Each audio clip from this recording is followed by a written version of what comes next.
আমি সত্য একটা জায়গাতে নতুন এসেছি, আমি কোথায় সেটা বলছি না, কিন্তু আমি নতুন এসেছি বলে এই জায়গাটা আমার বেশ পছন্দ হয়েছে। এবং পছন্দ হওয়ার কারণ হচ্ছে যে আমি এখানে আমার মতো মানে আমি যেহেতু প্রচণ্ড গাছ ভালোবাসি এবং গাছপালা ছাড়া আমার দিন চলেই না। তো এখানে আমি এক টুকরো জমি পেয়েছি যে যেখানে আমি আমার মতো করে একটু চাষাবাদ করতে পারি। খুব ভালো চাষাবাদ পারি না, মানে খুব ভালো ফসল ফলাতে আমি পারি না। তবে শুরুতে এসেই আমি যেটা করেছিলাম, কিছু ধনের বীজ ছড়িয়ে দিয়েছিলাম। এত সুন্দর সেখান থেকে এই ধনে গাছগুলো হয়েছে, মানে মোটামুটি ১ মাস মতো সময় লেগেছে।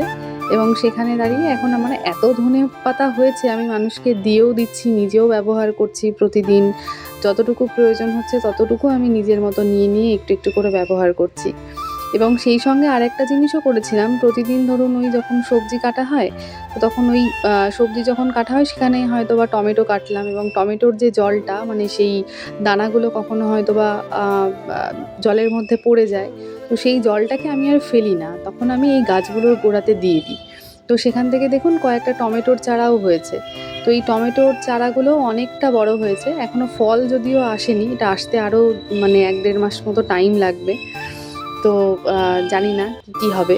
এবং বেশ কিছু কুমড়োর দানাও ছড়িয়েছিলাম। তো সেগুলো থেকেও গাছ হয়েছে। এই দেখুন টমেটোর চারাটা অনেকটা বড় হয়েছে। একদম মানে একদম ছোট্ট, ছোট্ট ছিল। তো এইটা দেখুন বেগুন গাছের চারা। এটা খুব একটা বড় হয়নি। তবে দেখা যাক মানে এটা কতটা বড় হতে পারে।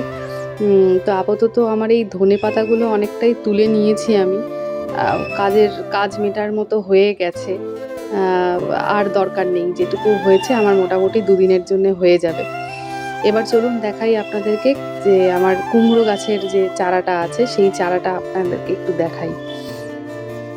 কুমড়ো গাছের এই যে কুমড়ো গাছের একটা চারা। তো এইটাও খুব একটা ভালো